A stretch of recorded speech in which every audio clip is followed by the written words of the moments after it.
The Legend of Jigong Chapter 10. Okay, so picture the scene. It is deep night.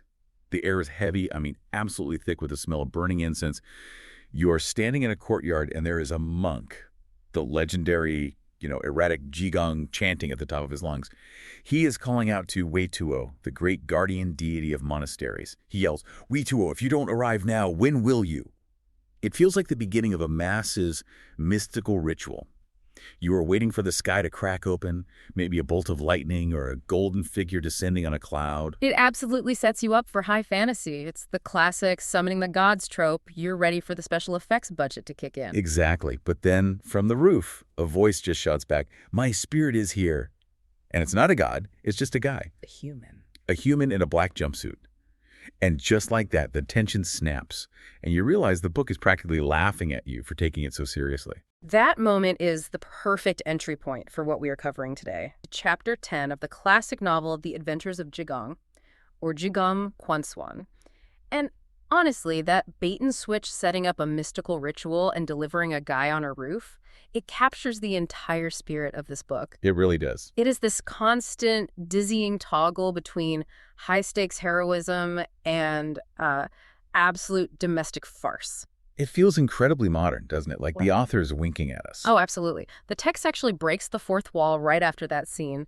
The author steps in and explicitly tells the reader, do not be mistaken, this is not a story about summoning ghosts or spirits. Wow. He even brags about his narrative techniques, calling them things like surprise pen or hidden pen. It's very meta. He's essentially saying, I'm going to show you how a story is built while I'm telling it. That fake god on the roof. His name is Zhao Bin. Imagine for a moment, you are a precision instrument. You're designed for one thing. You've got the pedigree. Your father was a legend. You've got the skills. You can leap over walls. You can catch arrows, the whole 9 yards. You are basically a human weapon. Right. But then you have to get a regular job, let's say, selling fruit. And it turns out you are not just bad at it. You are catastrophically, embarrassingly bad. It's a classic fish out of water story, but, with wuxia action and ancient Chinese social dynamics all mixed in. Exactly. And usually that character just finds a war to fight so they can look cool again. Yeah. They don't spend chapters failing at retail. But the story we're looking at today, it really doesn't let him off the hook that easily. And it's a fantastic text because it lives in this wonderful space between slapstick comedy and really serious martial arts action. It's not afraid to make its heroes look a little ridiculous. We're focusing on one hero in particular, Zhao Bin. Who might be one of the most relatable failures in all of literature, I think. He really is. Like a rejected son to a failed businessman. Then to a fake god in a con artist scheme, and finally to a vigilante with a very specific and kind of humiliating weapon. So we will definitely get to that. But before the humiliation, we have to talk about the pedigree. Because in these stories, lineage is everything. It really is. And Zhao Bin comes from serious stock. His father was Zhao Qiushu. And in the world of the Zhenghu, that's, the community of martial artists and outlaws, he was a heavy hitter. His nickname was the One-Wheel Bright Moon. One-Wheel Bright Moon. That sounds singular, like he was the solitary light in the dark. It suggests a level of skill that was just peerless. He was the chief bodyguard for the 5 routes, east, west, north, south, central. If you were moving gold and you hired him, it got there, period. And he taught his son, Zhao Bin, everything. Everything, the forms, the internal energy, weaponry, all of it. So the deathbed scene should be simple, right? Father hands, son the sword, carry the torch, all of that. You would think. But Chapter 10 just flips that on its head immediately. Zhao Qiushu gets sick. He knows he's dying, and he calls his wife, Madame Mei, to his side. Not his son. No, not Zhao Bin. He talks about him. And he gives this one very specific order. After I die, do not, under any circumstances, let Zhao Bin become a bodyguard. Wow. That's a career ban from beyond the grave. Why? It's all about temperament. He tells his wife that Zhao Bin is, and this is quote, arrogant and ignorant. He's basically saying, look, the kid has the skills, but his head's too big, he's reckless. If he tries to do my job, which needs diplomacy, not just fighting, he'll ruin the family name. That's harsh. It's not, I want him to be safe. It's, I don't want him to embarrass me. Exactly. It puts this incredible psychological weight on Zhao Bin. The text says he's innocent and romantic, but also muddled. He's a cannon without a guidance system. All the hardware of a hero, none of the software. That's it. So the father dies, the one-wheel bright moon sets, and now you have this young guy with a chip on his shoulder and no job prospects. I'm guessing he doesn't go to business school. No, he drifts. And without a strong father figure, he finds, let's call them alternative mentors. He starts hanging out with a rough crowd. And these guys have some of the best names in the book. Oh, they're incredible. You've got Qin Yuanliang, the flying fire ancestor. And Ma Zhaoxong, the standing plague god. The standing plague god. I mean, if someone introduces himself as a plague god, that's probably a red flag. You'd think. But these guys are smart. They're part of the Green Forest, which is the classic term for bandits.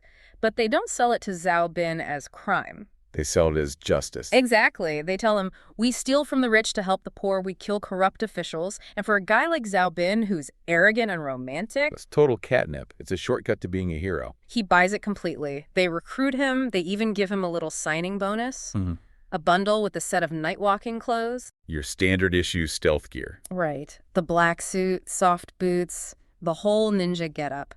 But he forgot about one person, his mom. Madame May.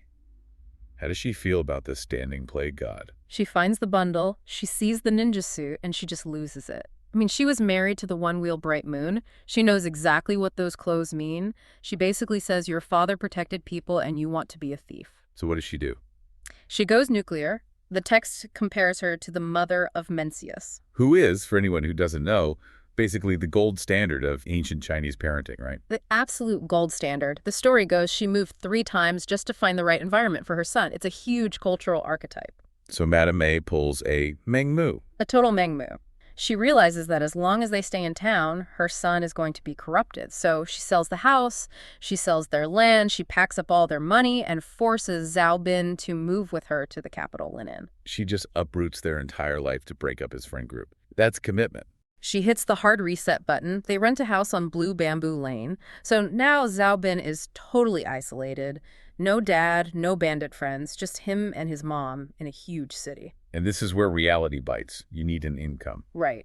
A neighbor, a guy named Wang Xing, suggests a business. He says, hey, why don't we sell fruit? From hanging out with the flying fire ancestor to running a fruit stand, that's a fall. It's the ultimate humbling experience. Wang Xing explains the whole business model. Buy low, sell high. You know, it's not rocket science. But for a guy who's only trained to break bones, it might as well be. And this is maybe the funniest part of the chapter. You have to picture this guy. Zhao Bin is big, he's intimidating, he looks like he should be guarding a palace. And instead he's got a basket of apples. He walks to a wealthy part of town, puts his basket down, sits on a bench, and just glares. He doesn't. Shadows wears fresh apples or anything. Nothing. Complete silence. He just sits there like a sentinel. People walk by, see this terrifying man staring into space, and they walk faster. They assume he's a bodyguard. No one even knows the fruit is for sale. He's guarding the apples. He's not selling them. Precisely. Zero business sense.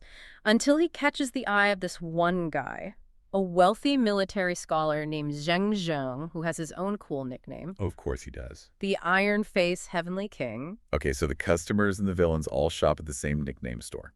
Got it. It's a tough world. Anyway, Zheng Zhang sees this powerful-looking guy sitting there with a fruit basket, and he's just curious. He walks over and asks, what are you doing?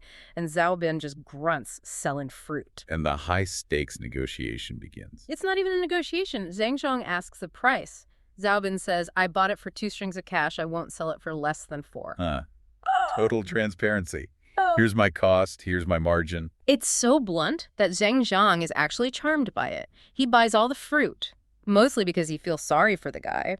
It's like buying lemonade from a kid, except the kid could bench press a cart. But Zhao Bin doesn't pick up on the pity, does he? Not at all. He thinks, aha, I've cracked the code of business. I sit on this bench. This man comes out. He gives me money. So the next day, he's back. Same bench. Same silence. He's stalking his only customer. Pretty much. Zheng Zhang eventually comes out and asks, you again? And Zhao Bin's like, yep, got more fruit for you. Yeah. At this point, Zheng Zhang realizes this guy is hopeless. He actually pays Zhao Bin the profit margin just to go away. He pays him not to do business. He literally says, here's 2 strings of cash. Please don't bring any more fruit. That is the definition of failing upwards. And Zhao Bin is annoyed. He takes the money, but grumbles about what bad luck he has. He's completely oblivious. Okay, so this perfectly establishes his character. Physically a 10, socially a 0, he's adrift. And that's usually when the real plot shows up. Enter Jigong. Now, we should mention the book notes that before all this fruit business, Zhao Bin had actually met Jigong. He'd killed a local bully to save a girl. Standard hero stuff. Yeah, but, illegal. Jigong, who's this eccentric monk with powers, saved him from the legal trouble. So Zhao Bin is technically his disciple. So Jigong finds him moping about his failed fruit empire. Takes him for a drink, and he has a new job offer. A mission.